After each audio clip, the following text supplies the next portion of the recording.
I should probably start by giving some of the backstory around these coins and this concept of giving me coins. So first of all, Shiba Inu, as you said, is this kind of knockoff of Dogecoin, right? And Dogecoin was this initial kind of fun coin that was created back, I think, around 2014 or so. And it was just created by Jackson Palmer and put it out as a joke for a couple of hours, and a community formed around it. And at the beginning, people didn't take it very seriously. I actually remember putting about $25,000 into Doge sometime around 2016. And I just remember just thinking to myself, like, okay, how am I going to explain to my mom that I just invested $25,000 into dog coins? And like, what even are dog coins? Like, the only interesting thing about this coin is that there's, a logo of a dog somewhere. But, of course, that ended up being one of the best investments I've ever made. And it did really well. And then at the end of 2020, Elon Musk, of course, started talking about Dogecoin. And the market cap just shot up to about $50 billion. Actually, and it shot up multiple times, right? Like, the first time it went up from about 0.8 cents to about 7 cents. And this just happened all in one day. And I remember this was when I was still in Singapore in the middle of COVID. And I saw that the price just went up by 1,000%. And I was like, oh my God, my Doge is worth a lot. And so I immediately called up some of my friends and told them to drop everything and scramble. And I sold half the Doge, and I got $4.3 million, donated the proceeds to give directly. And a few hours after I did this, the price dropped back down from about 7 cents to 4 cents, right? So I managed to sell the Doge at the top, and I remember just feeling like I was such an amazing trader. But then, of course, the price went up from 4 cents, then to 7, and then 50, and just Doge becoming this big phenomenon where there's even a lot of people that have heard of Doge that have not heard of Ethereum. It's just something even I wasn't predicting, right? And so after that, of course, we have Doge, and then people are thinking, well, if the leading dog token is worth $50 billion, then surely the second largest dog token deserves, at least 7 or 8 billion, right? I feel like that's kind of what the mindset of these Shiba people is. So then, of course, they did this other gimmick, right, where they gave me half the Shiba token supply.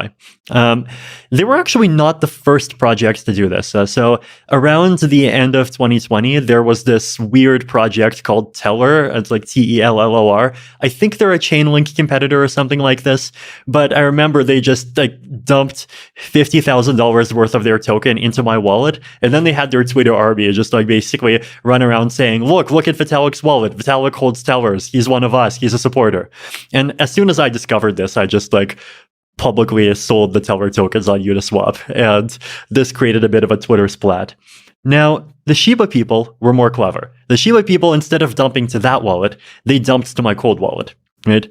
So in cryptocurrency, right, there's this concept of cold wallets and hot wallets. Basically, the thing that actually owns your money is this 80-digit number called a private key, right? And a hot wallet is when that private key is just stored in memory on your computer, on your phone, really easy to access. Cold wallet means it's either written down on a piece of paper, or it's on a computer that's just never accessed the internet, right? So cold is very inconvenient, but cold is also much more secure, right? Because even if that computer has some viruses on it, it's air gapped, it's not actually going to be able to upload it. So this cold wallet, and all the money is out of the cold wallet, so it's safe for me to talk about my setup now, right? But it was a laptop that was sitting in Canada, and I also had 2 pieces of paper where I wrote down 2 numbers on those 2 pieces of paper. Mm-hmm. One was with me, one was in Canada. And if you add those 2 numbers together, you get the private key. So because of COVID travel restrictions, and this is cold wallets in Canada, it's very difficult for me to actually access it, right? And I'm not sure if they knew this. Maybe they just got lucky. But basically, they sent a lot of these dog tokens into this wallet where it was very difficult for me to access it. But then I saw these dog tokens, I saw more and more people talking about them, and then at some point I realized that hey, these things are worth billions of dollars, and there's lots of really good things that you could do with that amount of money, and it would actually be a waste to just see it go. So I made the decision that I would actually power through and figure out how to safely basically get my private key. I actually had to call up my family, tell them to read out their number off of their piece of paper. I entered that into a fresh laptop that I bought from Target. Then I put in my other number on my piece of paper, added the two numbers together on the computer. There's the key. And at the same time, like, just scrambled for 2 days, setting up a new wallet where I could move my ETH to safely, like getting people to be multi-sig partners, just like doing all sorts of like stuff that, 10 years ago you would expect to just be part of a cyberpunk, science fiction novel, but, now it's all real. So you're doing this all by yourself, essentially. Most of it by myself. So you have to keep it secret. Right. And I needed my family to actually like go and read the number on their piece of paper. And then in my new multi-sig wallet, like there's other people that are signatories. But, I'm obviously not going to reveal any details beyond that. So I did this, right? And I actually managed to get the private key, make the first transaction that would just move all my Ether to the multi-sig wallet so it's safe. And then second put the private key on my main computer, then started, going in and just selling some of the dog tokens and then just like giving them to these different charities. Now, at the time, I actually did not even like have any idea of how much you would be able to get, right? Because like on paper, the dog tokens are $7 billion, but like in reality, it's a very liquid market.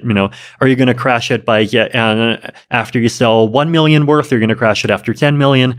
Are you going to might you actually be able to get like an entire 200 million? I had no idea.